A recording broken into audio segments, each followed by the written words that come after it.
finishes it. Final thoughts, Flash? I think he did an amazing job keeping his distance and the power. Everybody's seen that. That is our first fight on the night, and we have so much more to come. But before we get there, let's take a look at some of these highlights once again, as we saw in round one, Dan.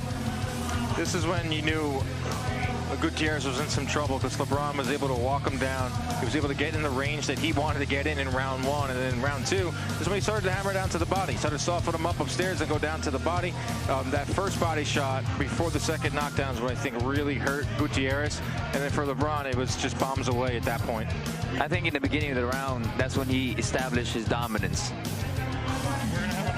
He established it early, and he kept going forward, and finally got that finish in the second round. What a way to start the night here at the Caribe Royale Resort for Most Valuable Prospects number 5, and still to come, our main card headlined by a super lightweight WBC Youth World Championship, H2O Sylve and Estivan Falcao. And we are our co-main event. We have Orestes Velasquez, Julian Quietstorm Smith at lightweight. We're going to see Benigno Aguilar versus Corey Marksman. And in our welterweight women's division, Maricela Corneo and Candy Crush Wyatt. We have prelims coming at you, folks, right here at the top of the hour. We will be right back here live on DAZN. The biggest boxing event to ever take place in Puerto Rico is a massive, historic main event. 12 3-minute rounds. She's the queen of the island. The real deal. Amanda Serrano. There's no backing down. He is looking to make a statement. The problem child. El Gallo de Dorado, Jake Paul. Should be the biggest event in Puerto Rican boxing history, and it's going to be a night to remember.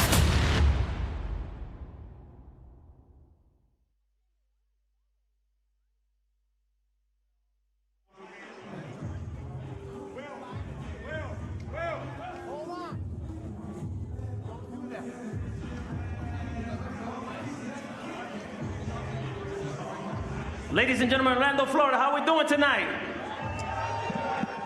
I think we could do better than that. Orlando, Florida, how we doing tonight? That's what I like to hear. Just letting everyone know we are taking a little break to set everything up, and we are going live worldwide on DAZN at 6 p.m. So if you're hungry or thirsty, make your way out there, get some drinks, but we're going live at 6 p.m. worldwide on DAZN. DAZN YouTube page, Most Valuable Promotions YouTube page, and DAZN worldwide. See you guys in just a few minutes.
Good evening, fight fans. We are live.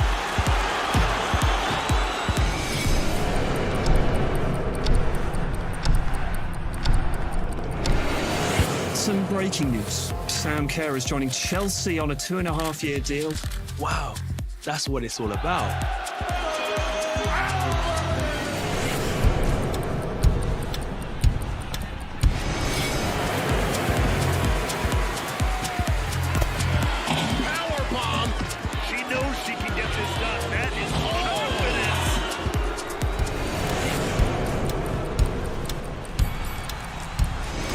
Easily browse at his own schedule to see upcoming fights or catch up on recent events. Never miss a punch by setting reminders that alert you on your mobile device. I am here with the main event, Jay Swingler. How are you feeling? Absolutely fantastic.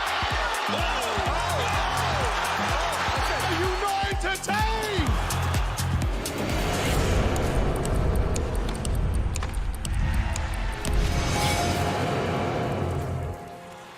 Watch where he catches this, and look at his body positioning, and he has to pull that back around under his feet.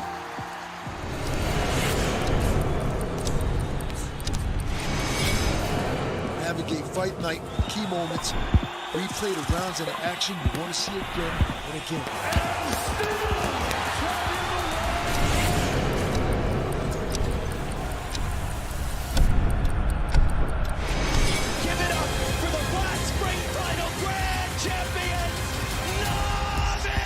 Into the water for the final time. He's won the race to go along with a championship.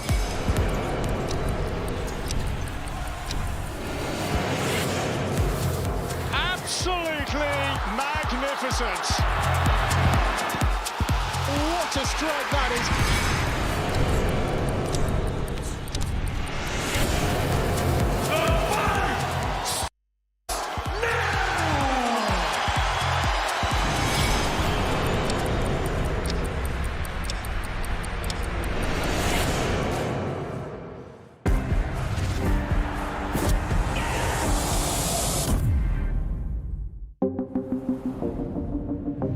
The following programme is recommended for those 16 and over, as it contains sporting violence, possible bad language, and flashing imagery.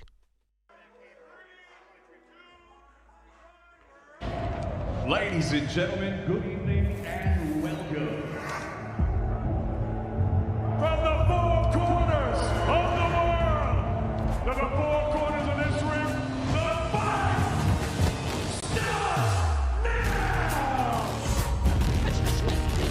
starts now! How do you like it?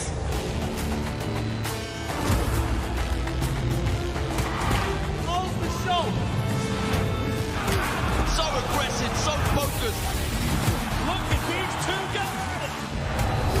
Still the undisputed champion of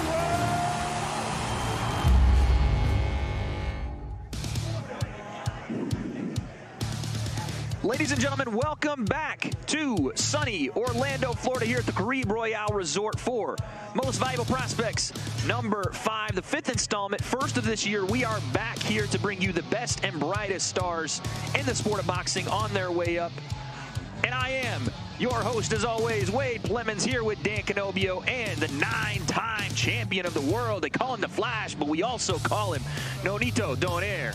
Gentlemen, we got a fun night of fights here, but our prelims are main evented by Donaire the Fear Pero versus Joe Jones. This one is a fun matchup in the heavyweight division. I can't wait for it. Talk to me about what you're seeing, guys. I think with Pero, man, this is one of the most decorated Cuban amateurs, and this is a long lineage of Cuban amateurs, and comes from the heavyweight ranks, usually seeing the smaller Cubans. But I'm talking to Bob Santos, he said this guy is for real, Nonito. And the great thing about it is that with Donaire, you know, he has that wanting to show up like all the other Cuban fighters. Yeah. Tonight, he is going to, as well as the rest of our prelim card, Jasmine Arteaga, Nancy Franco, Jorge Carlos, Quintarius Chappelle, and our starter for the night, Welcome back, Alexander Alleycat Gueche versus Osmar Rodriguez. We're going to get right into our action here in our first fight on the night, and that is, like I said, Alexander the Alleycat Gueche and Osmar Rodriguez. 4 rounds in the super flyweight division. Let's get it going. And now, ladies and gentlemen, making his way to the ring, Osmar Rodriguez.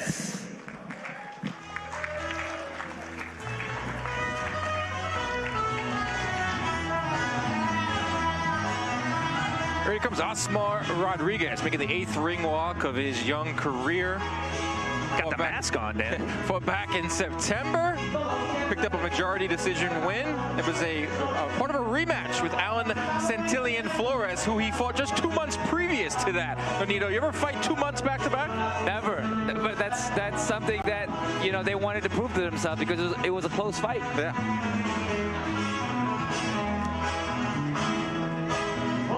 I think the mask is great, by the way. Listen, he's here as the underdog, maybe trying to steal a win, guys. And now, ladies and gentlemen, set to make his way to the ring, Alexander Alleycat Gueche.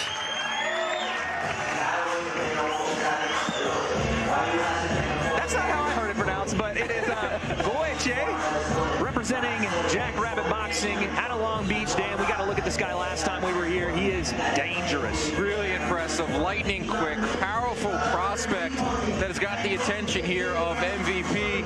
3-0, 3 stoppages. He trains alongside our main event tonight, H2O Sylve. That's Jackrabbit Gym in Long Beach, California. A prospect on the rise. I know he's only 3-0. Keep your eye on him. A lot of these prospects are getting fast-tracked. You know what's funny? You can look at the kid and he looks like a really, really nice kid, but he is something inside that ring.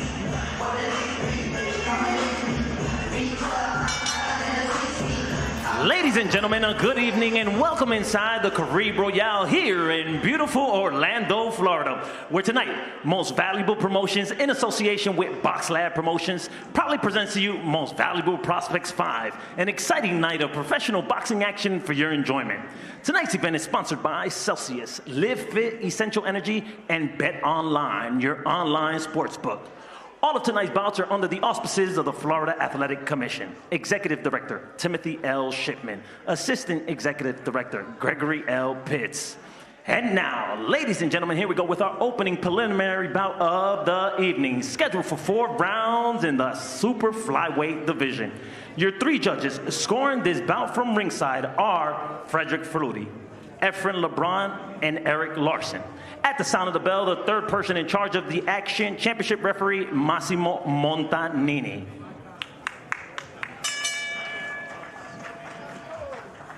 Introducing first, fighting out of the red corner. Tonight, he comes in wearing black trunks with gold trim. He officially weighed in at 114.2 pounds. This fighter holds a professional record of 5 wins with 2 losses. One of those wins coming by way of knockout. Damas y caballeros, presentando al guerrero de San Luis Potosí, México, Osmar Rodriguez. Introducing his opponent standing across the ring, fighting out of the blue corner. Tonight, he comes in wearing orange trunks with black trim. His official weight already 115.8 pounds. This fighter holds an undefeated professional record in his campaign to the ring, consisting of 3 fights, 3 wins, all 3 wins coming by way of knockout. Fighting out of Long Beach, California, ladies and gentlemen, introducing the hard-hitting Alexander Alleycat Gueche.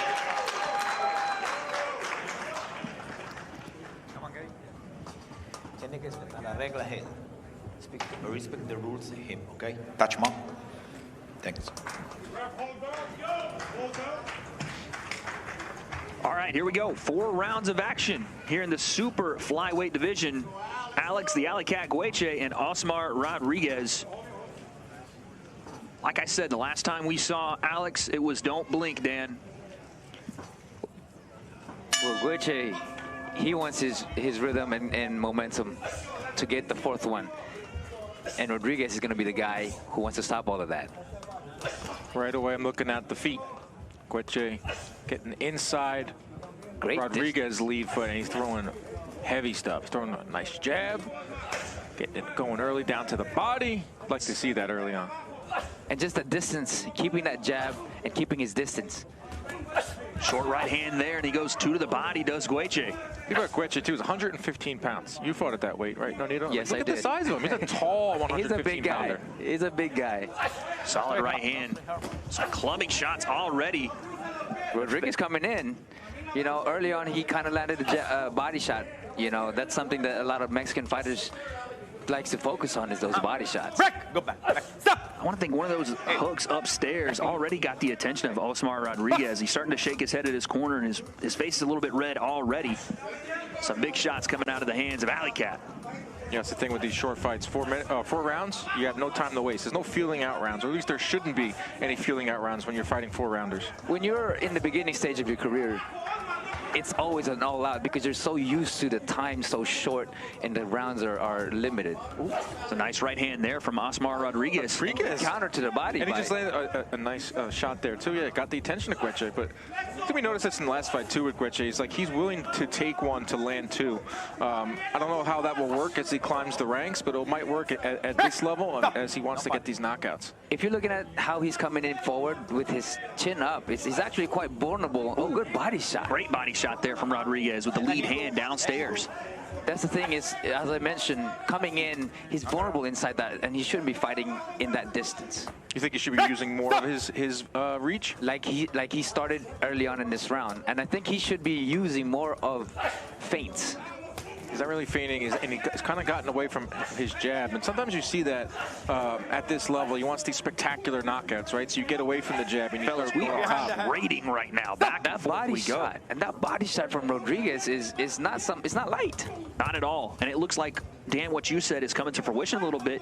Gueche looking to land one, but to take 2 or 3 to get there may not be the best strategy here because he's getting tagged with some shots. Listen, Rodriguez, he's got 28 rounds of experience to only 6 of Gueche. 28's not a lot, but like this is a guy that's been in the ring. He's got a little more experience than Gueche, and he's not a pushover by any means. Starting to see him move his head a little bit more here as the end of the round comes. He starts to maybe feel a little bit of those body shots flash and not willing to take as many as we end this first round. Yeah, especially him being the taller guy. He needs to just step out. Oh, good right overhand. Beautiful shot again from Rodriguez. It's when they sit there and trade that Alleycat gets caught with something. There's the end of round 1, a back and forth round. We got ourselves a fight. Like this. I like to see Gueche push back a little bit.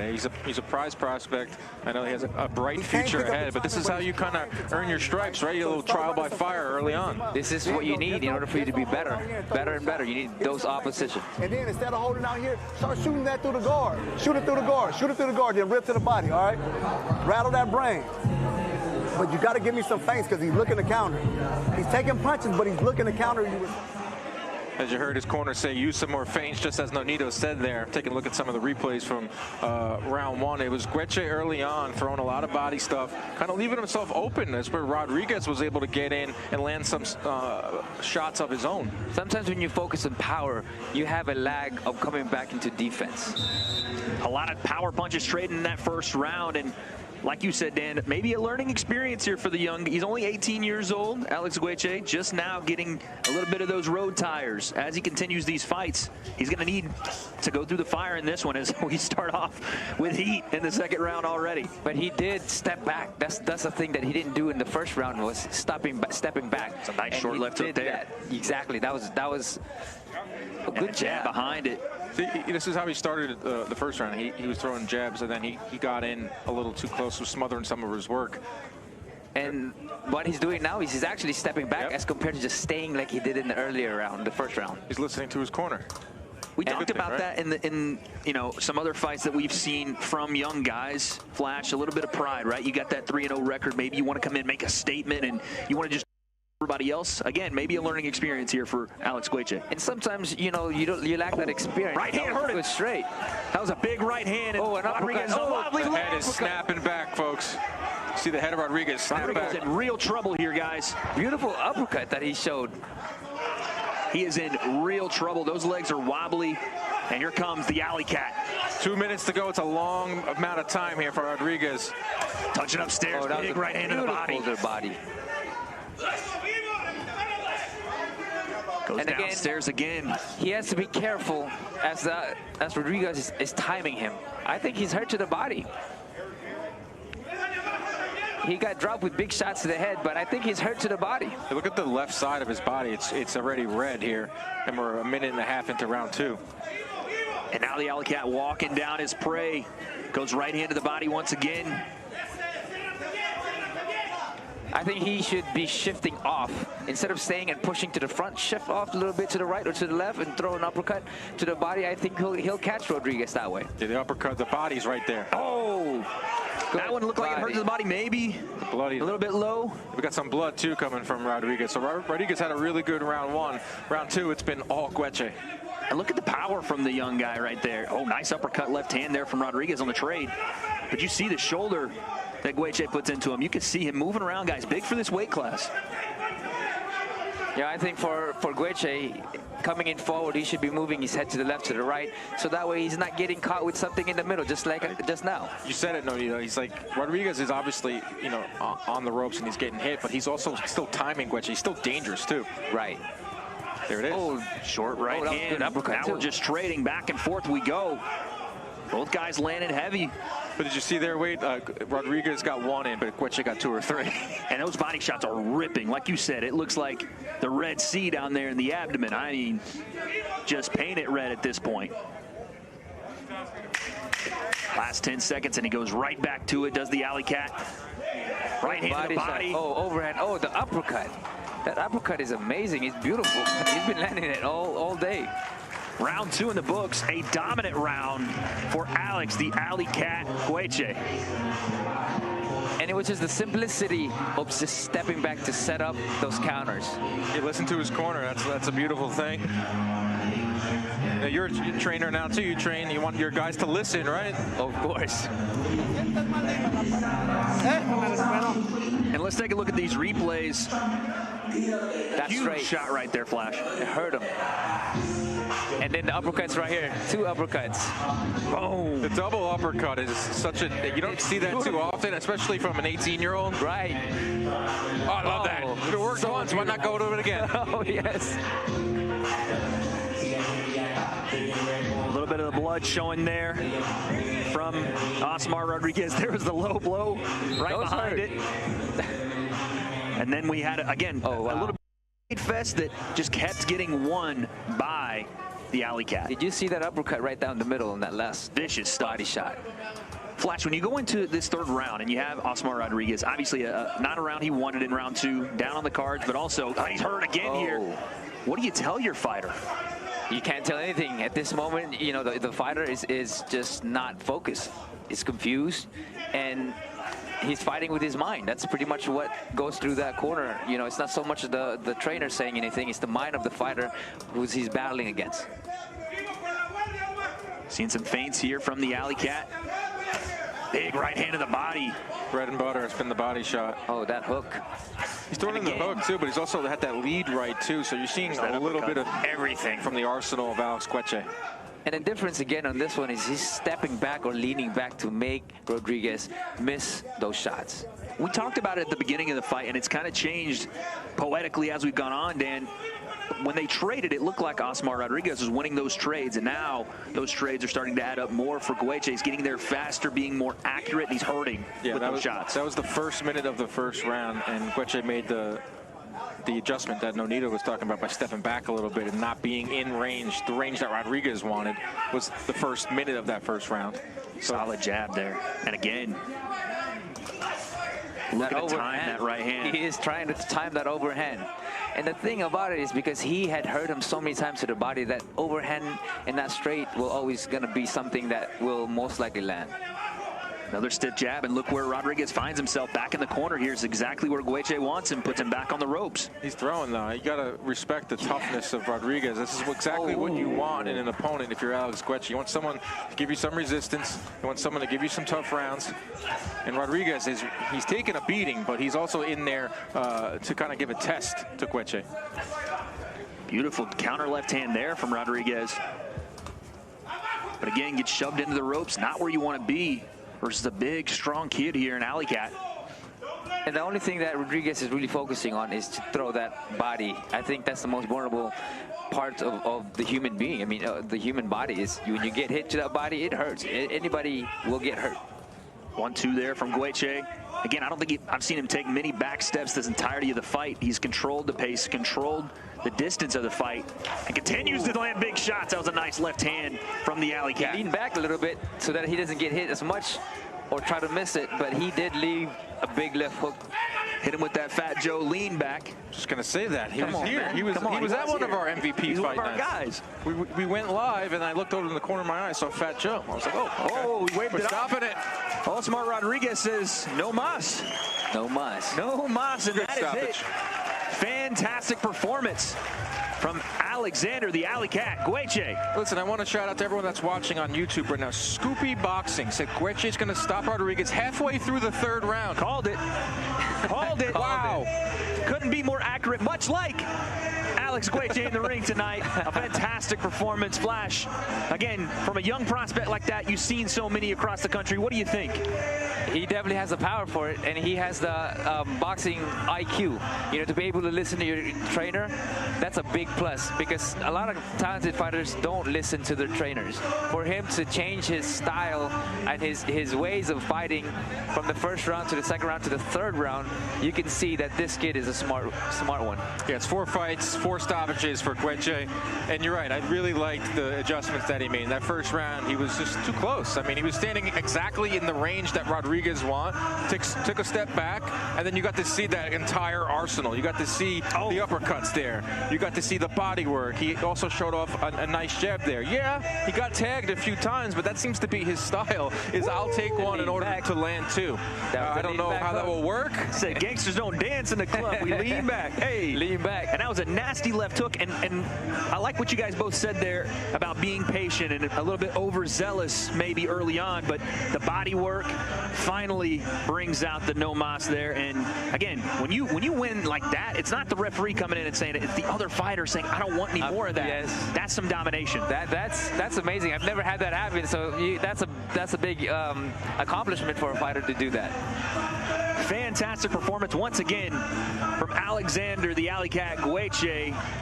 And here to make this one official, we're going to send it into the ring with our announcer for the night, Mr. Will Montero.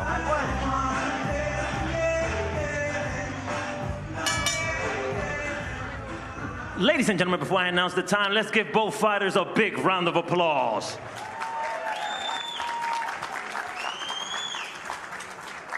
Ladies and gentlemen, from the Caribe Royale here in Orlando, Florida, referee Massimo Montanini waves the contest off at 2 minutes and 53 seconds of round number 3 for your winner by technical knockout victory and remains undefeated, Alexander Alleycat.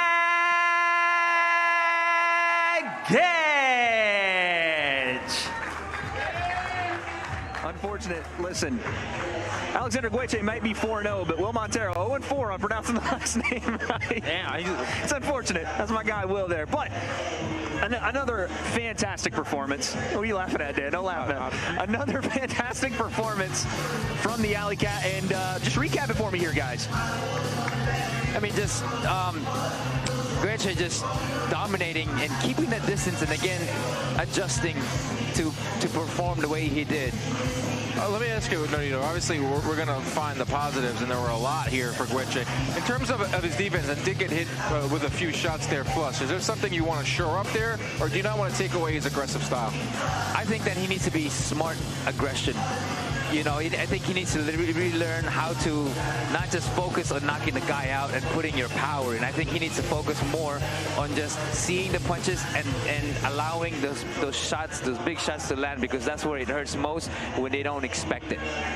That is where it hurts the most, but I'm feeling good tonight because we are once again back here in Orlando at the Caribbean Resort. That is our first fight out of the way, but still to come tonight, we have our main event of the evening, and there you see Estivan Falcao and H2O Sylve back to represent Long Beach and Jackrabbit Gym for that WBC Youth World Championship. That one is one you do not want to miss. Our main event, but on our main card tonight, we have a ton of bangers. I'm talking a ton of bangers, starting with Maricela Corneo and Candy Crush Wyatt in the welterweight division, Benigno Aguilar and Corey Marksman in the battle of the Florida Kings in the lightweight division there, and then our co-main event, Orestes Velasquez versus Julian Quiet Storm Smith. And of course, our main event on the evening, H2O Sylve, Estivan Falcao, taking us home for that WBC Youth World Championship.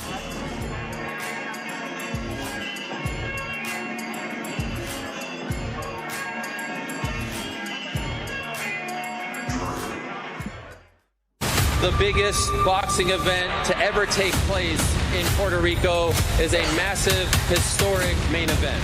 12 3-minute rounds. She's the queen of the island. The real deal, Amanda Serrano. There's no backing down. He is looking to make a statement. The problem child. El Gallo de Dorado, Jake Paul. Should be the biggest event in Puerto Rican boxing history, and it's going to be a night to remember.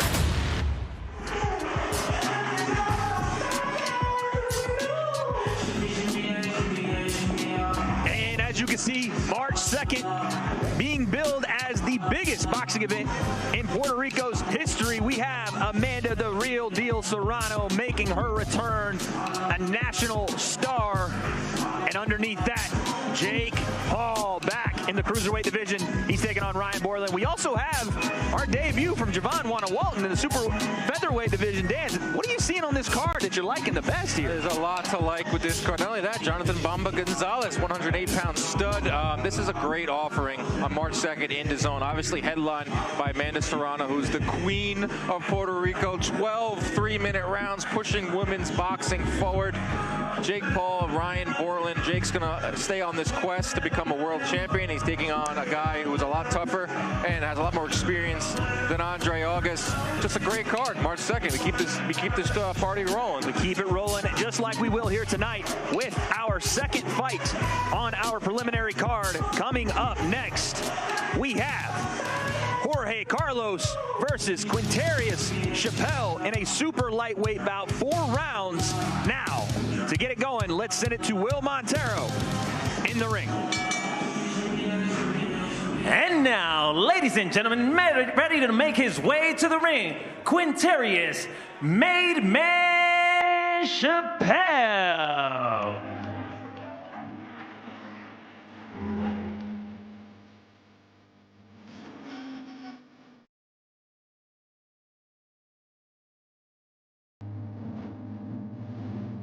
Quintarius Chappelle, 3-0, the Madman. Looked a lot like it yesterday at weigh-ins. I did not want any part of stepping in between those two. It looked like they were about to get a little feisty, so I had to make sure nothing went crazy there. Well, you did step in for the Quiet Storm, and I noticed that you kind of held him back there, so good job. You know, I try my best. I do what I can, guys. But I'm excited to see it. Quintarius had a mission all week. The Madman about to get going.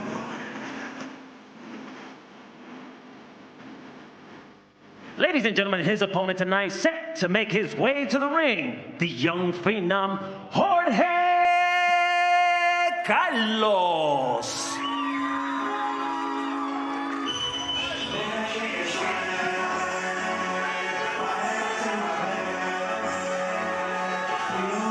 Another perfect knockout ratio. We just saw Alex Gueche with the 3-0 with 3 stoppages. Now 4-0, 4 stoppages. How about Jorge Carlos? 5-0, 5 stoppages, coming off of a big win just last year in March. A first-round knockout, a string of first-round knockouts. A lot of buzz around Jorge Carlos. Yeah, a lot of first-round knockouts. 1, 2, 3, 4 of his 5 knockouts have come in the first round. Our tale of the tape at super lightweight, 6 years difference in age. But again, 4 rounds, 2 undefeated fighters. This one is going to be must watch. Now, let's send it right back to Will Montero with our fighter introductions. Ladies and gentlemen, from inside the Caribe Royale here in beautiful Orlando, Florida, we continue with our next bout of the evening. All brought to you by Most Valuable Promotions in association with BoxLab Promotions. Sponsored by Celsius, Live Fit, Essential Energy, and Bet Online, your online sportsbook. This next bout of the evening is scheduled for 4 rounds in the super lightweight division. Your 3 judges scoring this bout from ringside are Tina Griffith, Alexander Levin, and Frederick Flutie. At the sound of the bell, the 3rd person in charge of the action, championship referee Christopher Young.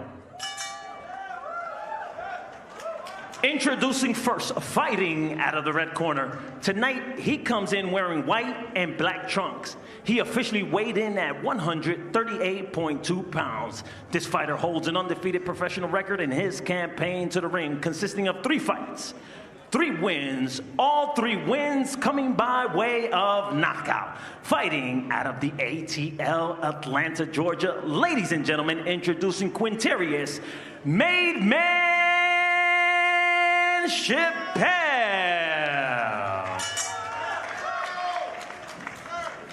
Introducing his opponent standing across the ring, fighting out of the blue corner. Tonight, he comes in wearing white trunks with blue trim. His official weight already 139.6 pounds. He too holds an undefeated professional record in his campaign to the ring, consisting of 5 fights, 5 wins, all 5 wins coming by way of knockout. Fighting out of Olathe, Kansas. Ladies and gentlemen, introducing the young phenom, Jorge Carlos. Once again, referee Christopher Young will give his instructions to the fighters. All right, red corner, blue corner.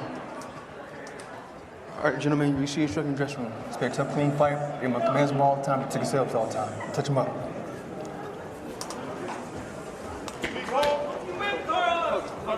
A dichotomy of fighters here.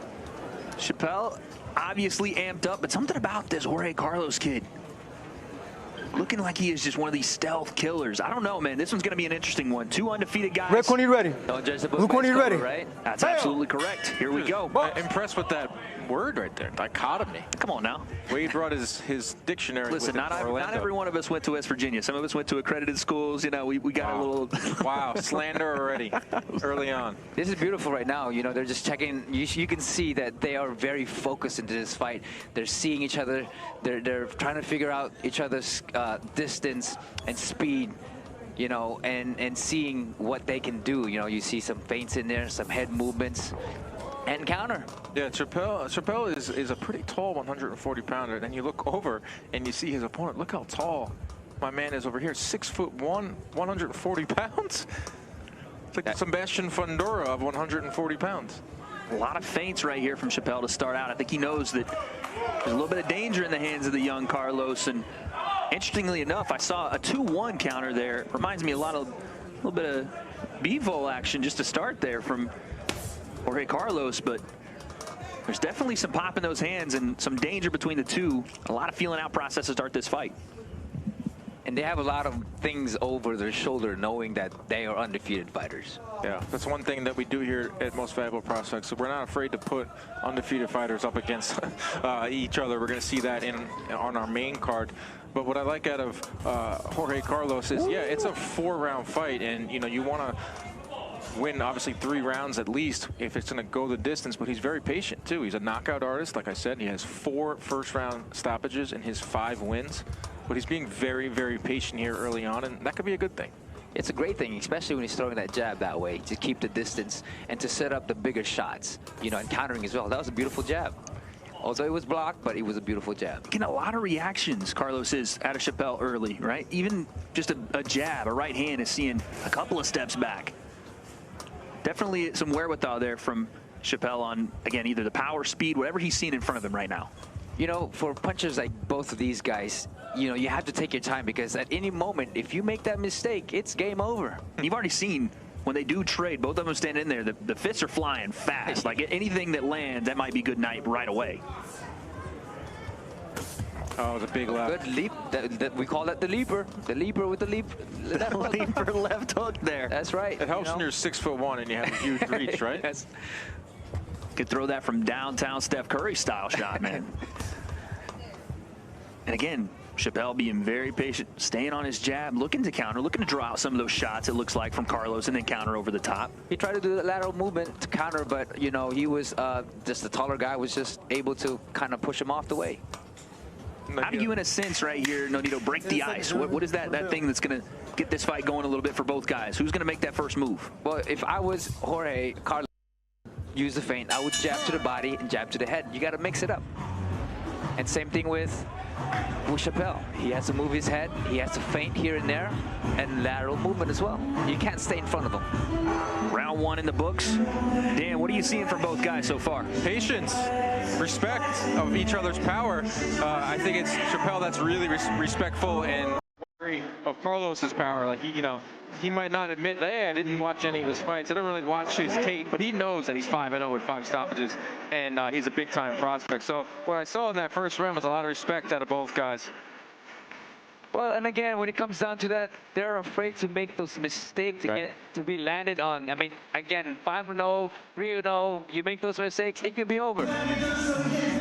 And also, let's be cognizant of the eyes on this fight. Live on DAZN, big stage, maybe a little bit of jitters there, a little bit of nerves. I have the feeling this second round, we're going to get rid of that real quick. It usually is. Second round, ready to go. I want to ask you, your first 10 fights, like, did you feel that pressure in terms of, like, I can't lose because, it's such a big thing in boxing to protect that O? The difference with me was I lost my second fight, so I didn't have anything over my shoulder. I didn't have to carry anything. Why didn't I know that? I know all the fighters that lost their debuts, like Juan Manuel Marquez, Bernard Hopkins, or Bessie Ramirez, have all lost their first fight. You lost your second fight. My second fight, yes. What did you think then? Is it all over? Yeah, it was over for me. I said I was gonna quit, but just that hunger, and you know what? I said I'm gonna give it. This is not the end of the world. And 50 years later, look at you. That's exactly what it is. Oh, that was a good counter, but he missed it though. What I'm seeing to start the second round, and correct me if I'm wrong, Flash, it does look like Jorge Carlos getting to that jab a little quicker, and those counters coming out from Chappelle a little bit more reactionary than wanting to be a little bit more assertive, right? Just throwing to be like, I got to get that one back, versus asserting exactly what he wants to do. I think for Chappelle, he needs to keep his hands up, move his head a little bit. He has the speed for his legs, so make a lateral movement, shift off here and there. For Jorge Carlos, he needs to double up on those jabs. Jab to the body, double up, so that you are, so that the jab is something to set up everything else behind it. And if you keep him busy, those shots are going to most likely land. Good. Big left hook there for Jorge Carlos. Yeah, that time he said, I'm not going to throw a jab. I'm going to throw a lead right hand, and I'm going to follow it up with a left. Yep. And you know who did that well was Kelly Pavlik. Oh! Yeah. Right hand again. Carlos looking to open up here. And again, it's a little bit of a tricky situation because he's leading with that backhand, going 2-3, 2-1. And it looks like Chappelle getting caught off guard a little bit with these 3-punch combinations. One of the loudest arenas I ever heard was when Kelly Pavlik upset Jermaine Taylor. Yeah. Boardwalk Hall, Atlantic City. Those were the days. And like I said, you're seeing a matchup here of chess players, 2 counterpunchers, clearly from what we're looking at, not wanting to go first and trying to bait out that first response. But right now, it looks like Carlos taking the initiative a little bit more, not taking back steps and trying to just ease his way into range here. Well, I think what Carlos needs to do is throw that straight again and throw that jab afterwards because it landed up. Jab to the body there. That was good. We need those, or he needs those. Jab to the head, jab to the body. Mix it all up. And again, with Chappelle, he just needs to kind of press himself in there because he's not winning in that distance. Right, he's not winning. It is a 4-round fight, and you want some urgency, but I still think that Carlos is winning the first round. I think he's winning this fight because he's applying just enough pressure, but would like to see him open it up a little bit more. Right. And I think for Chappelle, though, he's not giving him that opening because, Chappelle can hit as well. He has good record. There's still a lot of uncertainty in there. And for him to just kind of look and watch and feint here and there, you want to be careful. And that's why Jorge Carlos is acting the way he is. 2 rounds in the books. Dan, you have it 2-0 to Jorge Carlos. I do, 2-0. He's applying sophisticated pressure. He may not be letting his hands fly, but he is closing the distance there. He's throwing his jab occasionally. He is landing power shots here and there, a lot more than Chappelle is landing in there. And here's a overhand and a jab. And it obviously lands. And I think that's something that he has to kind of rethink his style rather than just jabbing. Feint the jab, throw it straight, and come up with a jab. Yeah, I was going to say, if he's not going to throw the traditional 1-2, he's going to lead it off with a right hand. Maybe next time in this round, he starts it off with a jab, and then Chappelle has no idea what's coming. Right. You got to mix it up. You got to mix it up. He's going to need to mix it up a little bit more on the other side of the ring.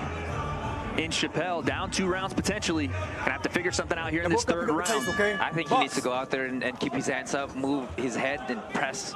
Because obviously the taller, longer fighter, you can suppress his shots by coming inside. But I don't think he trained for that. Carlos takes center of the ring once again here in round 3. Chappelle dancing around the outside a little bit. Some feints back and forth between the two. See, what Chappelle is trying to do is make Carlos reach in, but obviously that's not going to work, knowing Carlos is a taller guy. He wants him to commit to be able to throw something over the top of that, land something damaging, and then pounce on the attack after. But like we've seen in the first couple of rounds, this is a patient young fighter. Yeah. He's not falling for a lot of the tricks. Tricks are for kids, and he's growing up right in front of us. That's correct. That is correct. See, the thing about Chappelle is, oh, again, a straight jab afterward. You know, it's working. It's a process that's working. So he should do more of it and feint here and there. You know, same thing with Chappelle. I think Chappelle just needs to do a different game plan if he wants to do something in winning this fight or wanting to win this fight. It almost looks like Chappelle's like he's really thinking in there. He's like, all right, I'm probably down 2-0. You know, I haven't landed anything of note yet. I'm really thinking in there, and that's really not a great thing, right, Nodito? Absolutely. You know, that's the thing with Chappelle is he is trying to stay in his way of fighting. Nice and jab. obviously, it's not working. Fantastic jab. That time he leads off with the 1, but it's been 2-1-2 pretty much the entirety of the fight. Dan, you should know a little bit about that. Shout out Manhattan, huh? 2-1-2, yeah. I'm missing it right now. I do like the sun here in Orlando. I saw the sun for the first time in like 2 weeks. No sun in New York. Did it see you? Because you're still a little pale, brother. I didn't want to show up red. Sorry, I understand. I understand. You know, I'm right there with you, man. I'm Casper out here. I did a half hour in the sun today, and it felt tremendous. See, Chappelle just is trying to do something because he can't figure out the distance of Carlos. I mean, Jorge Carlos is just getting him from that distance, and he doesn't know what to do. He doesn't know any process of fighting to get into a taller guy like Carlos. And you're seeing a little bit of that hesitation, Flash, right? You're seeing him, he doesn't want to commit to that right hand out on the counter, right? He's slipping and he doesn't want to fully commit. Is that just because he knows something's coming back or he's not at the right distance? What are you seeing there? Well, obviously for him, if he steps in because of Carlos's distance, he gets caught with it. He's at a distance where he goes from a long range to mid range, which is Carlos's range. And if he comes in a little bit, Carlos just steps back and he gets countered with it. So he is afraid to commit because of that. And that's why you call lose-lose, huh? Yeah, that's why I said just go for broke and go keep your hands up and pressure him. You know, and I think what separates the good fighters from the great fighters is if plan A is not working, I got to go to plan B. And Chappelle isn't able to find right plan B. And a jab behind it. The 2-1 lands once again. That's a recipe right now that's working for Jorge Carlos. Look at that. Jab, slip, jab. Great distance, too. That was a beautiful jab. Listen, he's never fought. This is the first time he's going to be fighting into the 4th round for Jorge Carlos. We're getting to see adjustments from Carlos that we're not necessarily getting to see from Chappelle. That's been the story of the fight so far. And again, going into this 4th round, he's going to have to adjust to something he's never done. But we're seeing it in real time. We're seeing the kid grow up, 23 years old, big stage. I'm liking what I'm seeing. I know it's not necessarily the fireworks you anticipate, but you need fights like this. You have to have fights like this where it tests your patience. And you can tell from Jorge Carlos, the way he's looking, the way he's just composed, it doesn't matter for him as long as he does what his game plan is, you know, what he's been told in that corner. Seconds out. Red corner, blue corner. Red corner, blue corner. Touch him up. Okay, finish hard, finish strong. And if you're Quintarius Chappelle here, The nickname is Made Man. You're going to have to make a play here in round 4, and honestly, it's going to have to be a stoppage, I think, Dan. Yeah, it's getting late early for Chappelle. He's got to get something going. His plan A is not working. He hasn't really made the adjustment to plan B. It's tough. It's a tough game in there when you're fighting a power puncher who's putting solid a lot right hand of pressure on you, too. Yeah, nice right hand from Carlos. And again, only 4 rounds. We're going to have to really up the work rate. We talked about it earlier in the fight. Now it is do or die time for Chappelle. That's what you have to go for whatever you got. Just throw the sink in whatever shoes and whatever you have in your closet. Just throw them all out, man. You know, the kitchen sink, the closet, everything. You know, but obviously for him, it's not something that he wants to take a. Oh, that was a good leaper for him. His pelvis just opened up a little bit. He needs more of that, though, guys. It can't be the hesitation and then throw. It's got to be continuous in this 4th round. You know, and that's what's daunting for him is that Carlos is keeping up with that jab and stepping out. And also cutting off the ring, Flash, yes. Right? He's not following him around. He's not playing into the games. That's right. And this is maturity right now coming in from Jorge Carlos. He's not going out there trying to keep his record of 4-0 or 5-0 and making it 6-0 with 6 knockouts. You know, he's playing a game. He's playing it smart and looking for opportunities. From Kansas, nice Midwest boy. They play it smart up in Kansas. A lot of hoops up there. I'm sure this guy played some high school basketball. A little 6'1", you know, point guard. Yeah, definitely. A little Jayhawk, rock chalk up there. And you can see again with Jorge Carlos, you know, he is moving his head, looking for that shot, but not overcommitting. And we're not really seeing the urgency from Chappelle. There's a minute left in this fight, down 3-0. He's not able to let his hands go. It's tough, right? It's tough. Everything he's tried to do right now, it looks like there's an answer for. It's got to be the worst feeling, right? When you just when you know you're in there. Yeah, when you know you're gonna get that one. Yeah, it's tough. Because it seems like it's primarily easier to be just defensive without that counter, but that's where the sweet sauce lies, when you can be defensive, then fire off of it. And right now, it just feels like Chappelle is having a real hard time making that transition from defense back to offense. Because Carlos is not giving him anything. You know, when he comes in, he steps back, he leaves a jab in there, and sometimes he'll throw a straight and a jab that lands. Come on, pick it up. Mixing it up to the body a little bit. Last 15 seconds here, round 4. Gonna need a miracle, pretty much, for Chappelle to win this fight. But you can see that he is fearful of Carlos's power. A right hand let go there from Jorge Carlos. See if he can finish this in style. Right hand again. And there it is, folks. 4 rounds in the books. I don't think there's much of a question here, but I'll throw it to my colleagues. How do we see that one? 4-0 for our guy Jorge Carlos. He was efficient. He was on his front foot at times. He was patient. What you want to see out of a young fighter. He's only 23 years old. He goes the distance for the first time in his career. And it's 4-round distance, but still a distance. Well, you know, for the bigger picture of it, he did well, knowing that, you know, the guy was not willing to give anything to him. And he came patient. He went and did what he needed to do, listen to his corner and not get crazy about it or overcommit. This is Most Valuable Prospects. We're in our 5th iteration. We see stars coming through this program fight after fight. I want to know, Flash, what you saw tonight from Jorge Carlos that maybe makes him that next big prospect that we're at. He had a great jab. He had great distance. He knew when to get out and he knew when to come in, and that he adjusted by throwing the and the jab that landed a lot. Dan, did you want to see a little more? It's tough because he seems like a natural counterpuncher. When you're a natural counterpuncher and you have to be the aggressor, that's a really tough thing to do. I feel like he'll learn that, and as his career goes on, he'll figure out how can I be aggressive while also being defensively responsible. You know, I'm not saying he's going to ever get to the level of Dimitri Bivol, but we see that with Dimitri Bivol. He's a defensive fighter, right? And he's a counterpuncher. There's a lot of times where you want to see more from him in terms of offense, and Once again, not comparing Jorge Carlos to Dimitri Bivol. To be honest, though, look at the guy. He does look. He kind of looks like he could maybe be a stunt double for Bivol on one of these huge the zone fight trailers that we're seeing. But you want to see some more offense, some more front foot. They'll work on that. And the thing about it is, if he wants to be in that type of fighting, he has to throw more jabs. He has to feint more. He can't just rely on the big shots. Now, if he wants to be a counter puncher, he has to be vulnerable. You're only gonna counter if you are vulnerable. That's the thing about what I do, is I give myself vulnerability that they can hit me, but then I hit them back. Well, another great fight here, folks. Let's go ahead and get our official decision with Will Montero in the ring. Ladies and gentlemen, before I announce the decision, let's give both fighters a big round of applause.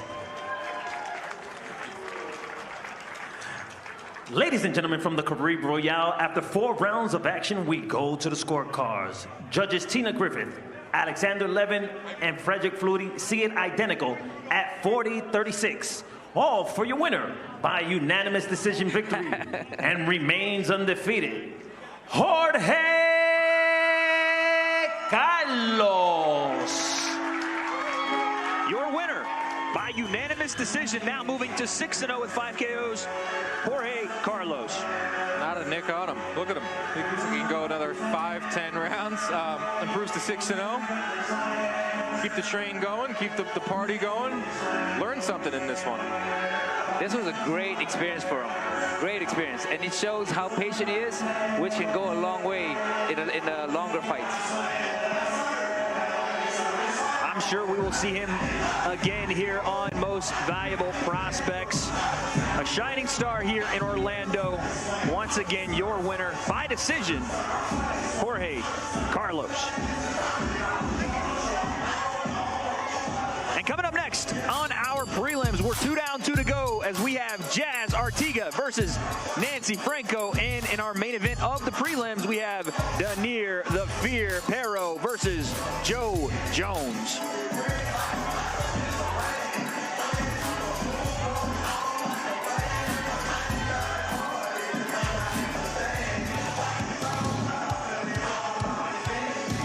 And like I said, coming up next, we have Jazz Arteaga versus Nancy Franco. Dan, talk to me about what you expect headed into this matchup. Jasmine Arteaga got us started late in boxing when she was 21, so she got 10 years of experience here, and she is a beast. You saw her yesterday at the weigh-in, a very, very intimidating physique. I'm scared of it, but someone that should be more scared is Nancy Franco. 8 rounds, super flyweight. Will Montero in the ring with our fighter introductions.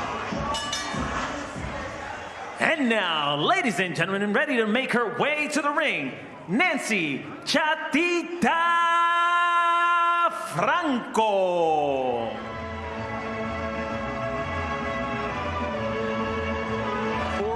Plus fights for Nancy Franco, former world champion, started her career all the way back in 2008. And if you fast forward to today, women's boxing is right there with men's boxing. We're getting these big fights. We're seeing Amanda Serrano. We're seeing 12 3-minute rounds. Back in 2008, it wasn't the case for women's boxing. It wasn't accepted like it is right now. But don't be fooled by Nancy Franco's record. She can fight. 19-18. And now, ready to make her ring walk, ladies and gentlemen, Jasmine, the Animal Arteaga. Jasmine Arteaga is from right nearby in Tampa, Florida. Been a professional since 2017. A nice string of knockouts. Didn't start the sport until 21. That's a pretty late age, but she was able to win national gold gloves, Florida State Golden Gloves, Florida State PAL. So it's very clear that she has, performed at a high level on the regional level. Now she's into her pro career, looking to make some noise.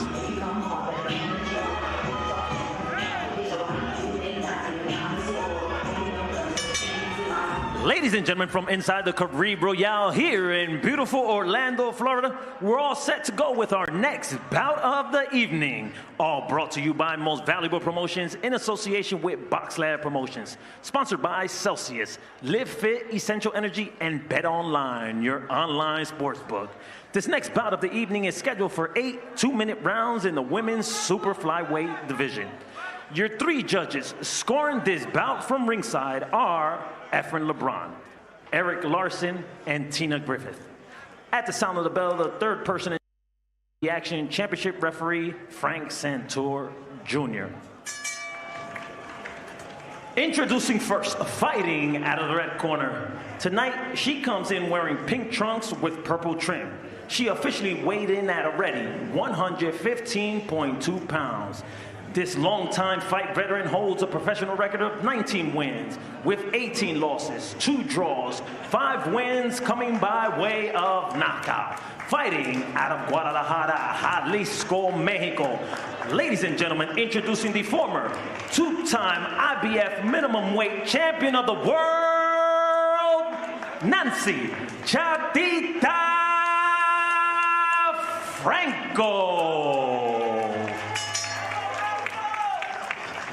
Introducing her opponent, standing across the ring, fighting out of the blue corner. Tonight, she comes in wearing maroon trunks with white trim. Her official weight, already 115.2 pounds. This fighter holds an undefeated professional record in her campaign to the ring, consisting of 11 fights, 11 wins with 1 draw, 5 big wins coming by way of knockout. Fighting out of and proudly representing her hometown of Tampa, Florida, ladies and gentlemen, introducing the hard-hitting Jasmine the Animal Arteaga. Once again, referee Frank Santor Jr. will give his instructions to the fighters. All right, ladies, we went over all the instructions in the dressing room. You know the rules. This is illegal blow, this is illegal blow. Keep them here or above. Questions? Questions? Good luck.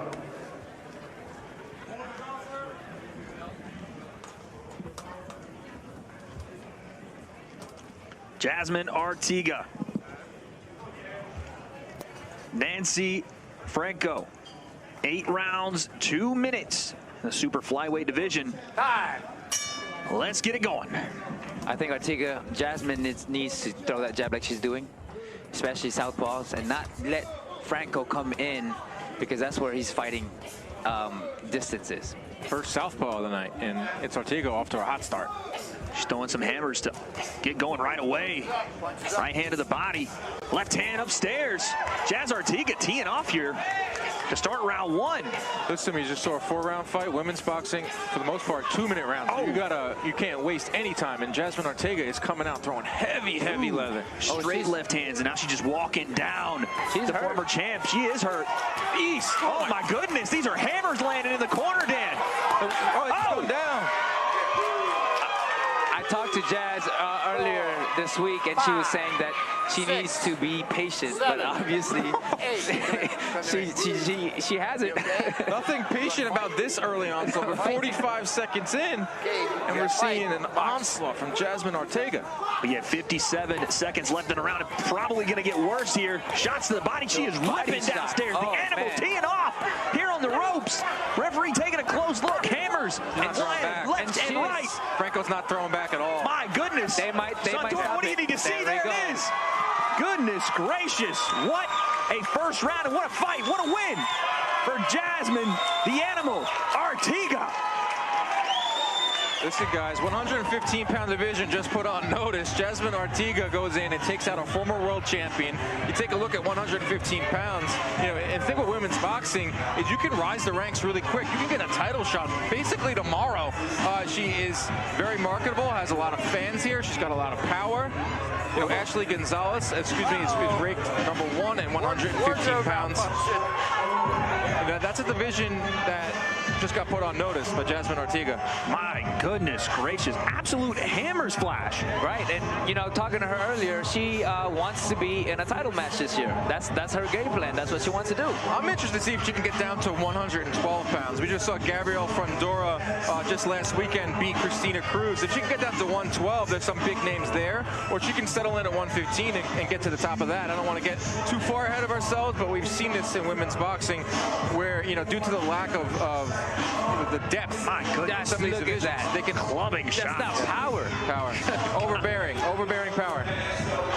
And that weight transfer, you're talking about, you know, possibly getting to 112. Look at the back muscles there. That is like a Ninja Turtle with the back muscles. My goodness. If you have seen the way she used her hips to throw, creates so much power, because it's not only just in the shoulder and the arm, she's actually using her legs as well. I wouldn't know anything about that. I skipped leg day at the gym, but I appreciate you pointing it out. I've seen you posting those leg pics on Twitter, that's bro. with the quads now. Come on now. Quad spreads all day. But what a win for Jazz, the Animal Arteaga. Let's go ahead and send it down to Will Montero in the ring with our official decision. Here we go. Ladies and gentlemen, the end comes at 1 minute and 19 seconds of round number 1. For your winner by technical knockout victory and remains undefeated, Jasmine, the Animal Arteaga.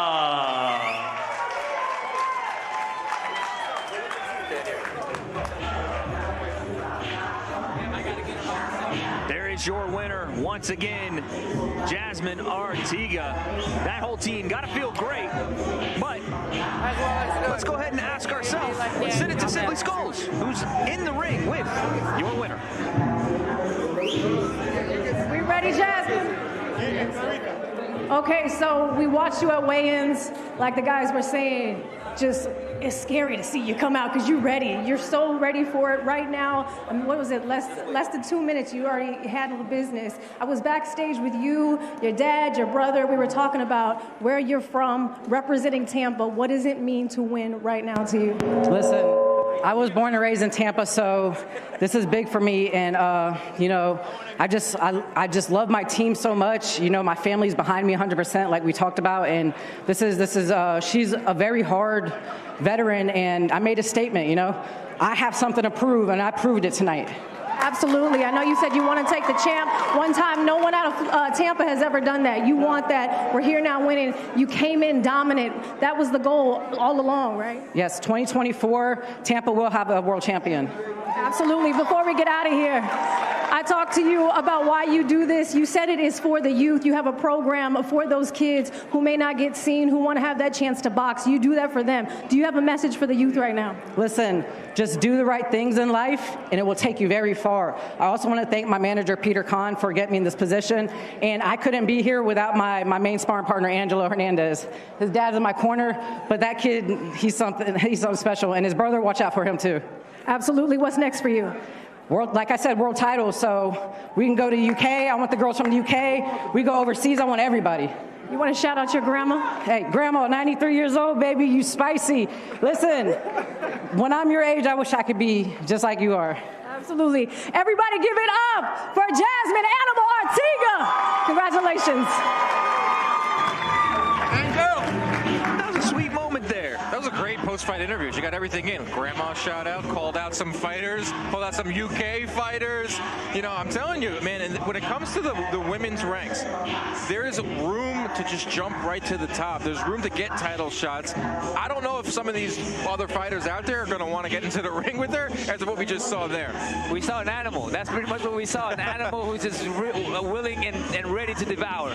Absolutely, and you heard a little bit of the sweet nature, but we saw the spicy nature, just like Grandma in the ring. Like you said, Dan, I don't know anyone that sees that and is excited to face off with Jasmine Arteaga. Well, it's the one thing that, you know, it's one thing that I see these days when it comes to women's boxing is, you know, we don't see enough knockouts. Where are the knockouts? I mean, Amanda Serrano, you know, one of MVP's finest, brought that to women's boxing. But the thing with Jasmine Arteaga, if you can score big knockouts like that, and you can also, you know, have a great post-fight interview. It's just a great thing to have in women's boxing. I mean, power like that and just showing without fearlessness, without fear. I mean, that's a recipe for any great fights for women's boxing. A fantastic fight that we just saw. We're about to see another one right here as we finish off our preliminary card. But what a win for Jazz Arteaga.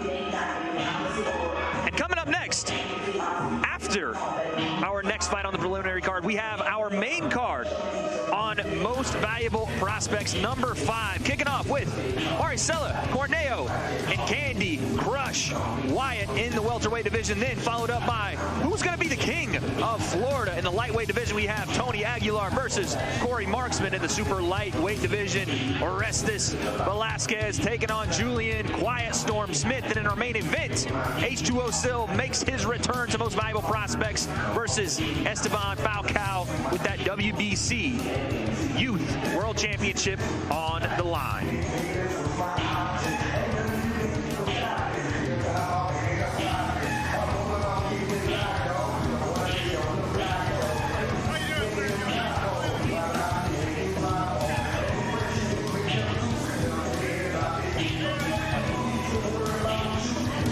And there is one half of the main event of our preliminary card.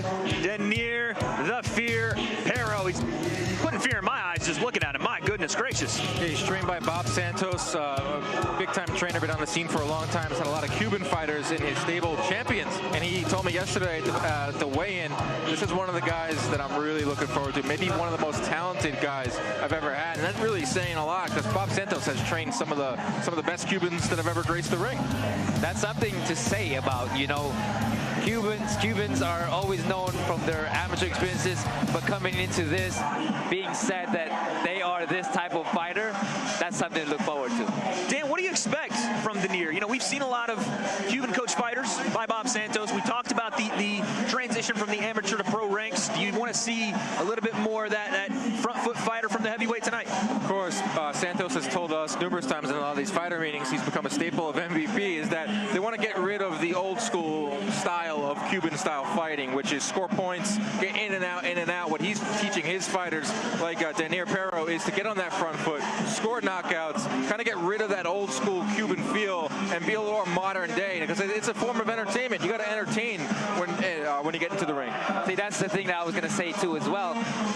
The Cuban style are changing, and they're saying in all the interviews that we have with the Cuban fighters, it's changing and we need to entertain. Entertainment's what we are here for, and that is the main event of the preliminary. But speaking of entertainment, guys, the main event of the card tonight, again, H2O Sylve making his return versus that man, Estivan Falcao. This is going to be an interesting match because H2O has done it on some big stages, some smaller stages. He's now becoming a household name, Dan. Yeah, he's got a lot of followers on Instagram, 1 million of them to be exact. Snoop Dogg is his uncle. Willie McGinnis, former NFL stud. He's got a lot of buzz around him, and rightfully so. But inside of the ring, man, this guy's got heavy hands. He's knocked dudes out. He's got a 90% knockout rate. On the other side of things, Estivan Falcao, never been stopped before. Something's got to give. This is a traditional power puncher versus a very durable guy in Falcao.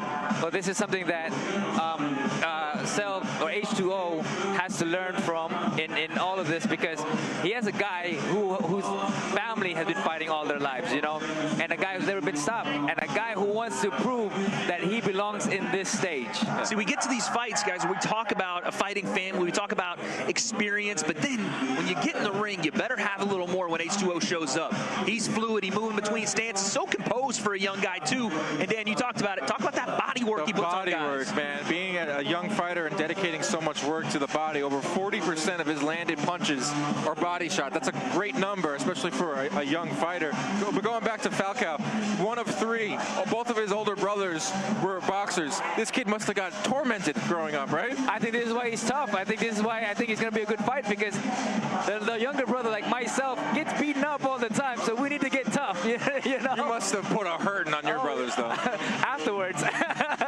And speaking of, guys, toughness and putting a hurting on fools, we have to talk about one of the biggest stories in boxing today. Unfortunately, Tyson Fury today in sparring gets hit with an elbow, a big cut above his eye, and unfortunately, I mean, you guys can see it there. That is no joke. It is going to postpone the fight with Alexander Usyk. Flash, you know, unfortunately, things like this happen. You know, it happened to me a couple of times. Cracked ribs, injury on the jaws, or anything like that, the knuckles, things like that. But the cut is a long process to heal, and it might take not just a couple months, but maybe 4 or 5 months, especially a cut that looks like this. Listen, I'm a boxing analyst, but I'm also a boxing fan, and this one really hurts. Boxing fans have been programmed to kind of just deal with disappointment like this. We're always waiting for the other shoe to fall. Close though, Dan. 2 weeks out. I'm talking about less than 2 weeks out from the biggest heavyweight fight since Tyson versus Lewis. That's what makes this hurt even more. These two have been circling each other for years. Everything I'm hearing is that it will heal in about 90 days. So that's 3 months. The Saudi Arabia officials are talking about staging this sometime in the summer, or maybe June or July. Will we see Usyk in the ring with his mandatory Filip Hrgovic? That's the thing with this fight, is so many things have to go right to make a unified, undisputed fight. All the IBF, the WBA, they all have to play fair, and we finally got that. I'm sorry. And again, we see the cut. It's the same place. Wallin Kaiser's years ago. I have to wonder, is that thing going to continue to open up? I'm not trying to be a pessimist. I wonder. It will. That's the thing is, you have old injuries there, old scar tissues, and one thing is, you get popped in that spot, it's going to open up. Yeah, I am one of they call me Optimistic Dan. That's what my co-host Chris Algieri calls me. And today I felt broken. I feel like a broken man. I'm trying to spin this in a positive way. I still think we get it this year. Listen, for all the negatives, there's always a positive. And for us tonight, here at Most Valuable Prospects number 5, that means our main event of the prelims. Danier the Fear Pero versus Joe Jones. Coming up next, again, 4 years in age difference, a lot of experience for Joe Jones, but Danier looking to once again put that fear into everyone. Let's send it to Will Montero with our fighter introductions. Ladies and gentlemen, we are now ready for our final preliminary bout of the evening. Making his way to the ring, Mighty Joe Jones.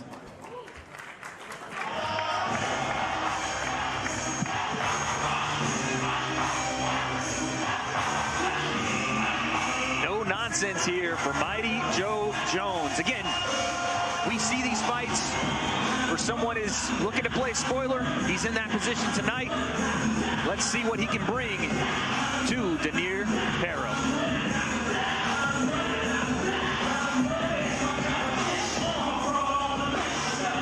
His opponent tonight set to make his way to the ring, Danier the Fear Pero.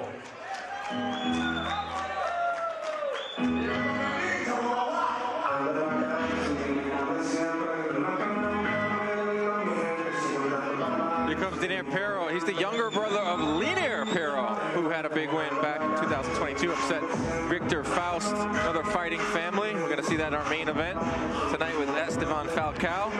Pero's a top amateur. Just a long lineage of great fighters that come out of Cuba. This guy won national titles. He made it to the 2020 Tokyo Olympics, where he lost a disputed decision to silver medalist Richard Torres Jr., who fights with Top Rank. So this is a prospect that's on the rise. Let's send it back to Will Montero with our fighter introduction. Ladies and gentlemen, a good evening and welcome inside the Caribe Royale here in beautiful Orlando, Florida.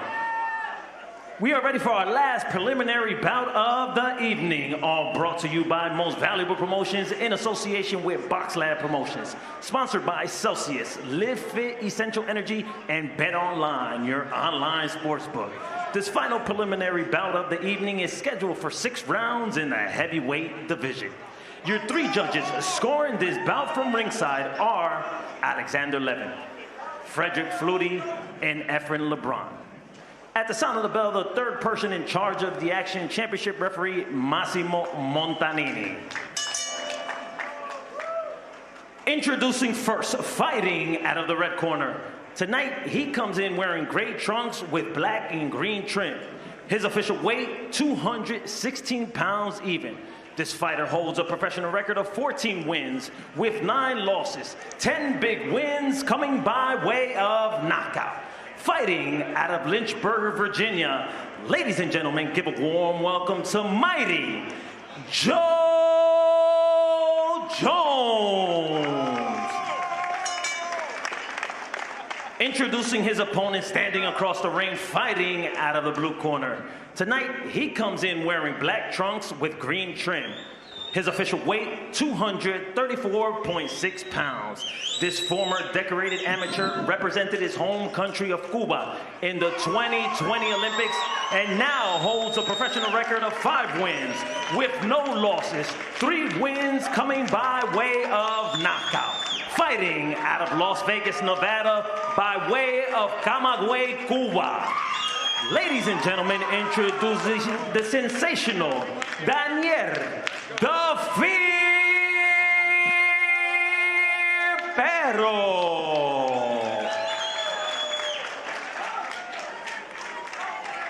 Once again, referee Massimo Montanini will give his instructions to the fighters.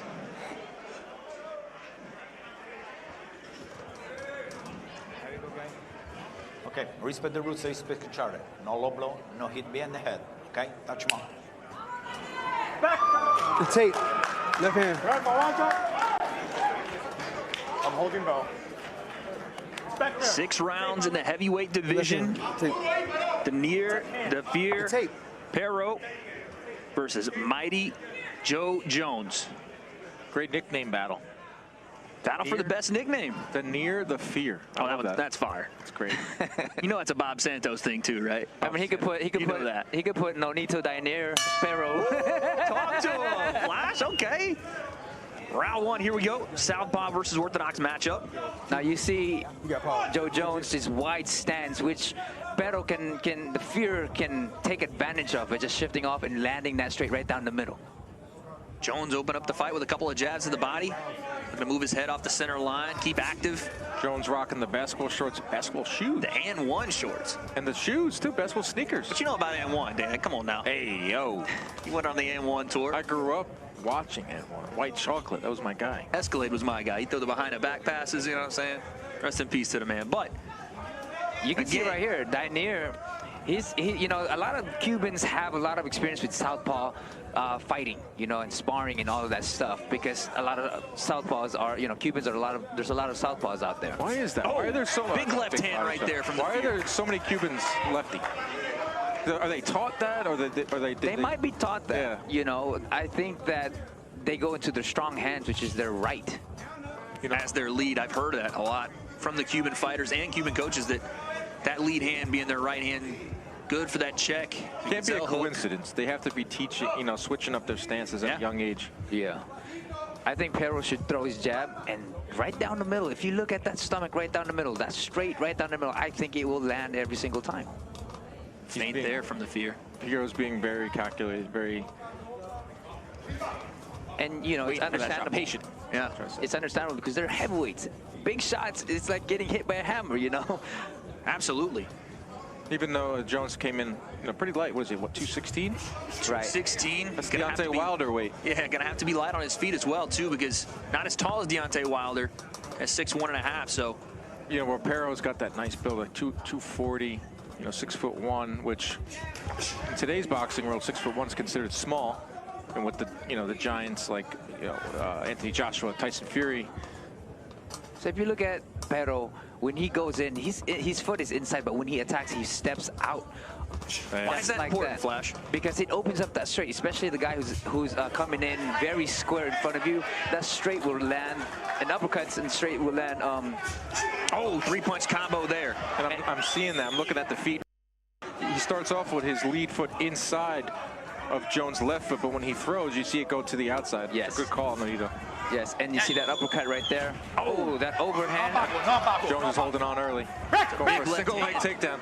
Tries to go to the single leg. Didn't get his head on the right side there to finish and run the pipe. But a nice left hand once again from the Fear. Seems to continue to find a home. Yeah, I think the Fear needs to throw a little bit more jabs, maybe feint a little bit to just get a reaction. No, that was good uppercut. Quick left. And again, it's all off what you talked about, Flash. The shift in the weight, getting the hips outside, getting the foot on the outside, and banging the left hand down the pipe. The most important is when you can have the position. That's pretty much the most important thing when you're fighting against a southpaw. Look at the way that Pero just moves. Like, he's everything about him is like very, very calculated. He just kind of sauntered over to the corner. Look at him, he's just kind of standing there. It doesn't even look like he's in a fight right now. Yeah. He said, I don't need that stool. We all good right now. Looks like he's waiting for an Uber or a bus. Just all right. And Santos is giving him some good instructions here. So the first round, you see Joe Jones a little frantic to start the fight, right? A little bit wide with his stance, not necessarily super comfortable. Obviously understanding who's across from him. What are you going to see out of round 2 here for Joe Jones, Flash? I think he's more timid. He's going to be more timid going into this, is because Pero is just taking advantage and taking control of this fight. That's what I see in the second round. I expect to see Pero open up a little bit more here in this second round, and now that the reads have been made, the information's been downloaded, might be time to put it into action. Moving his head a little bit here and there, but not really doing anything, Joe Jones. And Pero is just looking for a big target right now. Is good body shot and jab over. Beautiful work there once again from Pero. He goes upstairs, then down. Seeing these quick exchanges, these moments of force there from Pero. They're quick. And you can tell the experience in Pero because the way he comes in, he's very composed, but he backs out when he's attacked. You know, he doesn't just stay there. Yeah, 300 amateur fights, which seems to be the case for a lot of these Cuban fighters. 2016, 2018 Cuban National Championship. I mean, talked about what he did in the Olympics, where there was the much disputed fight with Richard Torres, who was being fast-tracked right now by Top Rank. Left hand, right hand to the body, and look at how those feints just gain him range, Flash. He continues to just feint his way in, and all of a sudden, he's right on top of you. Body shot. He goes to it again. See, the approach for Pero here is different. You know, he's actually throwing in a little bit more coming from the middle with uppercuts and stuff like that, and of course the body shots. Those look to have a big-time effect on Joe Jones right now. He's covering up, trying to move away. Nice shot, and it goes down. Beautiful 2-1 there. Kicking the mouthpiece out, so you know he's hurt to the body. I think. Or was the ear, back of the ear, excuse me. Okay. Hit behind I think he's done. Yeah, he's done. That's it. That is it. And that is all. Joe Jones gets up a little confused there. Equilibrium shot, no need. It buzzes you in every way. I mean, you know, you'll see birds flying just like the cartoons. We're still looking around here. Joe Jones, I'm confused. I don't know what he was saying. He said maybe he thought he got hit in the back of the head there. I think that's what he was saying, yes. Yeah. I think he was, like you said, a little bit caught off guard, equilibrium gone, maybe not sure as to what exactly happened, and the count maybe moved a little faster than he thought it was going. Well, if you're down and somebody's telling you to get up and do it, you gotta do it. Gotta answer. That's right. If you're gonna say and complain about things, that means you really don't want to fight. An impressive performance nonetheless from the Fear. Yeah, very impressed with the patience of him. Here's the body shot is what loosened him up. That got the attention of Jones. Then he goes upstairs and he lands right in front of the ear. And this is the final sequence of the fight where it looked like Jones was rocked behind the ear. Let's take a look. That's a short chopping shot. It was not. That's a legal shot. Once again, yeah, man. And again, you know, when you're dazed, you might think that way. Because every part of your body hurts at the same time.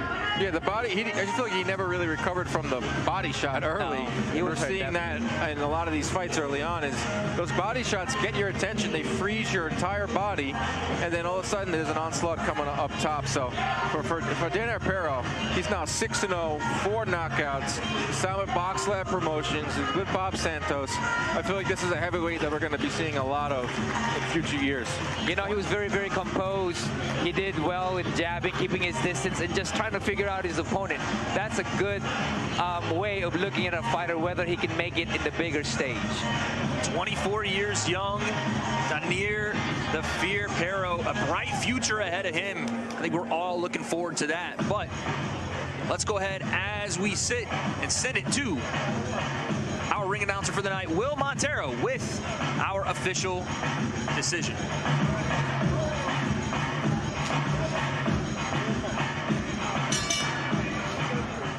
Ladies and gentlemen, before I announce the time, let's give both fighters a big round of applause. Ladies and gentlemen, from the Caribe Royale, referee Massimo Montanini waves the contest off at 1 minute and 36 seconds of round number 2. For your winner, by technical knockout victory and remains undefeated, the Cuban sensation, Daniel "The Fear" Pero.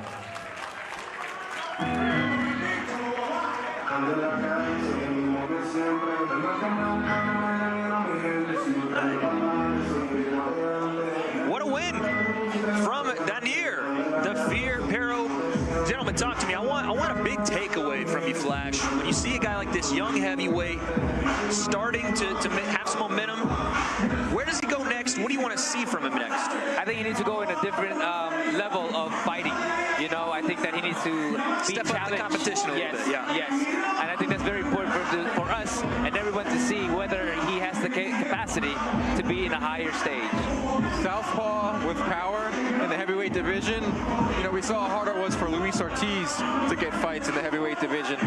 It's going to be tough for him to step up that competition. I know that he's got a great promoter and he's got a great trainer to keep getting him those fights. But if he can't up the competition, how about just keeping him active? You know, get in there a month from now, keep it going. Get in there 5-6 times in 2024. That's the one thing I hear from boxing fans all the time is these guys don't fight enough. I want to see these guys fight more than 2 times a year. You fight 4 or 5 times, you gain traction. You get people to never forget your name. Back in the days, that's what we did. We just fought and fought and fought and fought. And it's very important to have. What's the most fights you've had in 1 year? Well, I think I had about 6 fights or so, you know, but everybody else had about way more than that. My goodness. And there is our preliminary card. 3 stoppages tonight, gentlemen. Quick one. We saw a lot of power. We saw the power of Alexander Gueche. We saw nice patience from Jorge Carlos, who came in as a power puncher. Jasmine Arteaga, I mean, I feel like, to me, stole the show. Gueche here looked got some competition as well. Got some competition. And the way he was keeping his distance and changing it up to get the knockout. Yeah, Gueche started us off with great combination punching, poise. And that uppercut, those were beautiful uppercuts. The double uppercut is a beautiful thing to watch, and we're seeing these young fighters. It's a prospect card, right? We're seeing these young fighters show off more and more of their skills. In the main event, we're going to see H2O Sylve with his body punching for Alexander Gueche, 18 years old, showing off a really balanced attack. You know, saying no mas. No mas. Crazy to see, but again, that just shows you the dominance of that first fight. And like you said, Dan, there's so many takeaways, but the big one so far, Jazz Arteaga. That's terrifying. I mean, she's more of the fear than I feel like Daniel was, because she was absolutely terrifying. But before we got there, we had some slick boxing on display. Yeah, Jorge Carlos was phenomenal with keeping his distance and changing it up with a straight jab to get majority of the points coming in.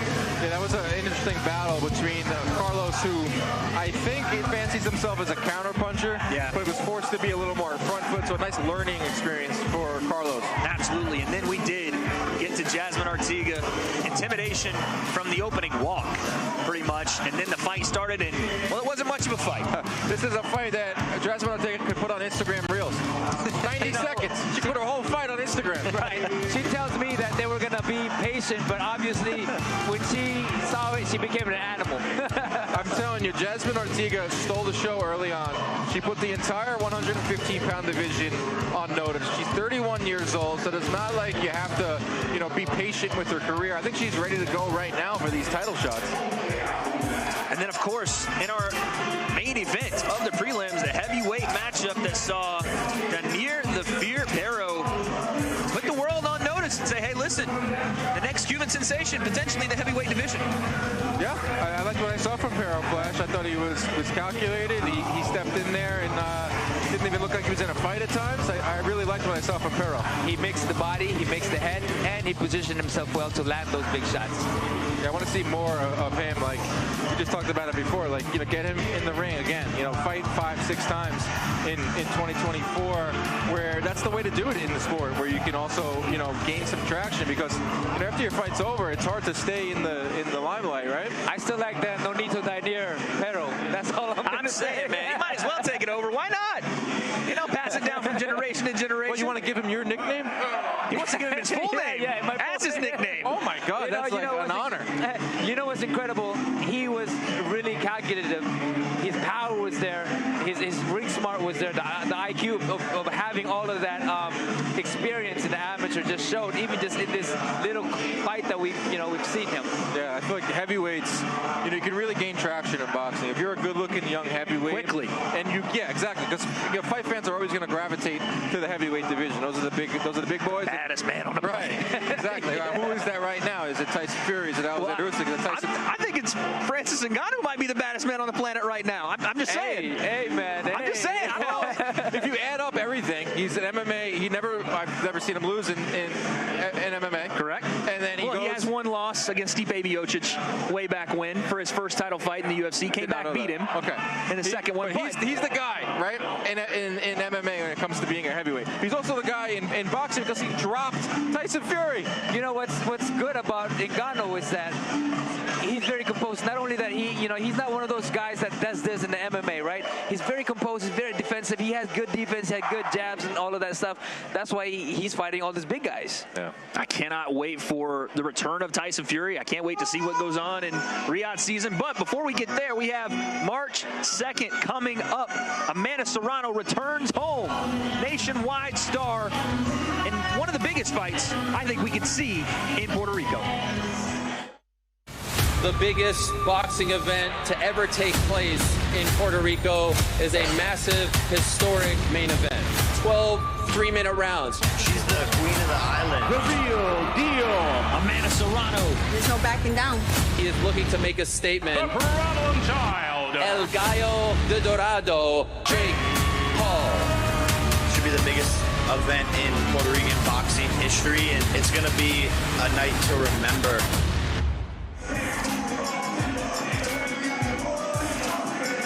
There is a huge night of boxing coming your way from Puerto Rico on March 2nd as home nation star Amanda Serrano headlines an event which will also feature Jake Paul on the card. And fellas, I think, you know what I'm saying, this is exciting for a couple of reasons. One, Puerto Rico's potentially biggest card ever. Amanda Serrano headlining, Jake Paul on the card, one of Walton. I need thoughts, Dan. What's going on here? There's been a void in terms of Puerto Rican stars. It was Felix Trinidad, it was Miguel Cotto. Amanda Serrano has taken that over, and I'm really, really looking forward to seeing her return home in a very big way. Expecting 15 to 18,000 fans in attendance, 12 3-minute rounds too, pushing women's boxing forward. I can't say enough great things about Amanda Serrano. I mean, what can you say? I mean, there's so much amazing things that she's done. She's changing women's boxing. Not only fighting for women's right inside the ring, being able to fight 3 minutes and having the choice to fight 2 minutes at the same time, but because there's been things that women are saying, we want to fight 3 minutes. We want to fight 3 minutes, and she made that stand that I'm going to fight 3 minutes, but at least she is making to see whether 2 minutes and 3 minutes, to have that option is great. It's one thing to say I want to fight in 2 minutes, but she's out there doing it.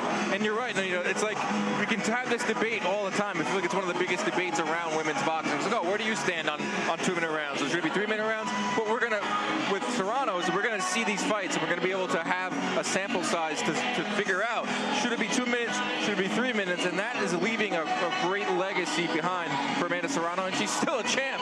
She's not just looking back. She's still in there taking on top opponents. Fighting for legacy, Amanda Serrano. What's new? She continues to do it. But tonight, legacy on the line for an up-and-coming star. In our main event, we have Ashton H2O Sylve looking to win the WBC Youth World Championship, but his opponent, Estivan Falcao, is looking to stop him. 10 rounds in the lightweight division. This one is going to be special. I'm always excited to be in the ring and showcase my skills, so when the opportunity presents itself, I'm always ready. É pouco intimidado com ele. É uma luta difícil, mas para mim eu acho uma luta normal. My style is like my nickname, H2O. I move pretty fluent inside the ring, and like I said, I feel like water. Sim, antes de a luta do meu oponente, eu estaria uma luta para ele aí 8. que ele é muito rápido, muito esperto. I watched a bit of my opponent. I usually leave that up to my coaches, but if I was to rate him, I would say he's a C fighter. Eu gosto de ver quando tá em cima do ringue. He got a message for him, just come prepared. Eu quero ter já uma boa luta contra mim, mas espero que você não venha pensando que a luta será fácil. Eu estou bem preparado, estou focado e estou em busca de uma vitória e trazer esse cinturão para mim. Cannot wait to see that one in our main event. But the rest of the card is also spicy, gentlemen, as we have a welterweight matchup. Maricela Corneo and Candy Crush Wyatt. The lightweights taking on the King of Florida title, Menino Aguilar and Corey Marksman. Super lightweight co-main event, Orestes Velasquez and Julian Quiet Storm Smith. And of course, once again, that main event, H2O Sylve and Estivan Falcao. Dan, I want to come to you and ask you, what is the one fight? Of course, the main event, we're all excited for H2O Sylve, but what's the one fight outside of that that sticks out to you? I want to go to the Florida main event. Dude, it's so Aguilar, good. Corey Marksman, two undefeated fighters, two fighters on that trajectory where every fight that they're in next is the biggest fight of their career. Those usually make for really fun fights. I think it's the antithesis of what MVP prospects is all about. Putting two guys that are around the same skill set, same point in their career, who's going to come out on top? You know, it's heart versus skills. Will the heart beat skills, or will skills beat the heart? You know, will break down the heart. You know, it's one of those things that, again, being undefeated, you have so much things over your shoulders because you want to keep your zero. And these guys want to keep their zeros, especially that they have histories together. They fought twice. Yeah, the amateurs, they did fight. They're very familiar. Fights, which Tony won both. Aguilar wins both of those. Corey feels like he's robbed a little bit. That goes into a little bit of this fight as well. Gotta love that in the amateur ranks. When in a state like Florida, you're gonna see a lot of the same fighters. You're gonna see guys in the amateur ranks and talk at them in the fighter meetings. And Corey Marksman's like, I knew I was eventually gonna see him in the pros, and we get it tonight. Apparently saw him at the 24-hour fitness yes. 2 nights ago. That's a real story. Yeah, apparently that happened. Other, yeah. Two professionals, though, looking to get it done in the ring. And then I want to talk about the co-main event as well. Quiet Storm back on the card. Fan favorite now. But again, another tough test. Orestes Velasquez, big-time matchup, big-time fight. And again, there's gold on the line. Yeah, Orestes Velasquez ranked 9th in the WBA. He's another, comes from that Cuban style of fighting, the new Cuban style of fighting, where he's going to be on his front foot. He wants to keep improving his rankings in the WBA. He says by the end of the year, he wants to either fight in a title eliminator or somehow get his way into title contention. But Julian Smith is very, very tough. He's got a great story. He can go rounds. I feel like he's going to give Velasquez all he can handle tonight. I think so too. With the Quiet Storm, I was very inspired by his story. You know, from a kid who had hearing and lost it, but still didn't. He wasn't debilitated by the process. You know, he kept fighting, and here we are. He's showing his confidence. You know, but of course, Orestes, he has that level of experience in the amateurs, plus coming in here with the momentum of being an undefeated fighter. I think we're going to have a fight because we see a guy with a heart in Quiet Storm and wanting to prove to everybody out there that his inspirational story is something to prevail. Absolutely. It's a fun fight. It is an inspirational one. The main card stacked to the brim, and we will bring that to you very, very shortly. Our preliminary card was amazing.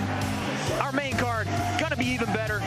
Some of the knockouts you've already seen. Stay tuned because we have so much more. Gueche with a massive win right here at the Caribe Royale in Orlando. Once again, another young prospect in Jorge Carlos gets it done. And as we saw, Jazz Arteaga laying shots down. The heavyweights finished it off. Do not go away. We are back on DAZN live in just a moment.